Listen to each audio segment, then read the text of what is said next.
So I came to Christ in 2018. I'd always believed in God, but I didn't think God believed in me. I was a drug dealer and a drug addict and a gangster for most of my young life. And one day I was coming home from work, and I had, I'm not really sure what convinced me to speak to God at that point, but I began to say, you know, show me no signs and work in your mysterious ways, and I'll go back to being a drug dealer, because working a 9-to-5 job was not really profitable. Around that time, I met up with a guy on a motorcycle, and he was wearing a vest. And I asked him who he rode for, and he said, I ride for Jesus. And I was like, okay, that's an interesting sign.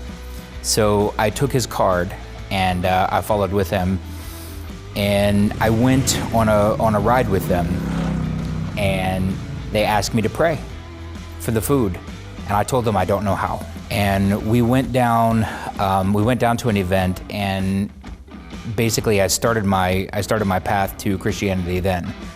They told me that Christ is the Redeemer, and that if I turn to Christ, I can find salvation. So I'd started my path there, but I really didn't get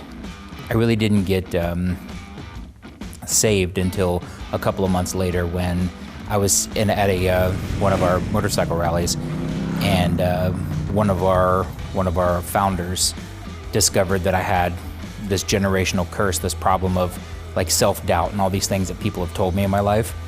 And they had helped me pray that away and cast that away. And from that point to this, I've been a new man. I was baptized there from this club. I've found brotherhood and love from this club. And I have been able to discover the joy of having redemption in Christ through Disciple Christian Motorcycle Club. And it's been a strange journey for me, because I now travel the world evangelizing and speaking on behalf of everybody who was like me, criminals and drug dealers and just awful people who've done terrible things. And now I get to go into their world and talk to them about salvation, to talk to them about Christ and how they can find redemption.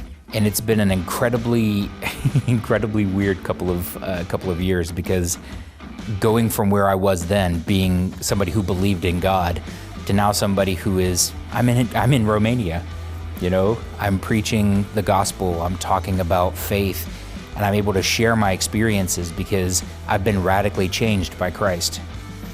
And it's been an incredible thing to see how through the application of faith you can really change your life. Evangelism and, you know, the way that we go about like this radical revival that we're looking for. This is something that I want everybody to have, because I didn't have the confidence as a man or as a man of God before I knew Christ, before I came to the club and before I found myself in Christ. My redemption story is one that it's very simple. I was something else. I died and I became a new creation in Christ. And I'm so grateful for that, because it gives me an opportunity to speak to people. When we talk about one percenters, right? Part of our mission statement is to support the 1% world in prayer. And these are the guys in motorcycle clubs that everybody has the assumption of. So I'm able to go to them with experience and tell them that they can also find Christ, and they can find redemption and salvation, and that it is not unobtainable. You know, we have tattoos, we ride motorcycles, and we're loud and crazy and all these things. And people look at us like we're monsters. But the truth is that through Christ, all things are possible, because if I can be redeemed, so can anybody. My brother, Disciple Sparkplug, he started this ministry to do the Wells of Salvation. He started this ministry to get us over here to Europe, because he's the European boss. And I'll be honest, as your typical American, I always had assumptions of Europe. I always had assumptions of Romania. And I'm so glad to say that those assumptions have been completely washed away. The people here are absolutely loving. They're faithful. I think the faith that I've seen in the churches that we've visited is some of the deepest and most profound faith I've ever seen. And it inspires me to continue to take this mission out all around the world. And it inspires me to continue to do what I'm doing, because there's an ancient amount of faith here. There's years and histories and hundreds of years of faith here, and to see it in an application of such a personal and profound thing gives me the hope to continue to take this all over the world. I'm truly proud of that. I'm truly proud to have met the people here and to do these things. Romania has been a real eye-opening experience for me, because the way that the people here practice that faith and the way that they're in these small groups, but such a profound effort, has been really eye-opening to me.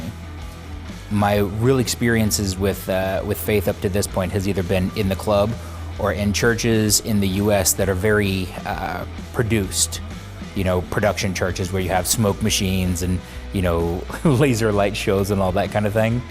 But here, visiting some of these ancient monasteries and seeing these things that I have really opened my eyes to the rich cultural history, but also the deep love and the deep faith that these people have in both Christ and God. And it's been an amazing experience.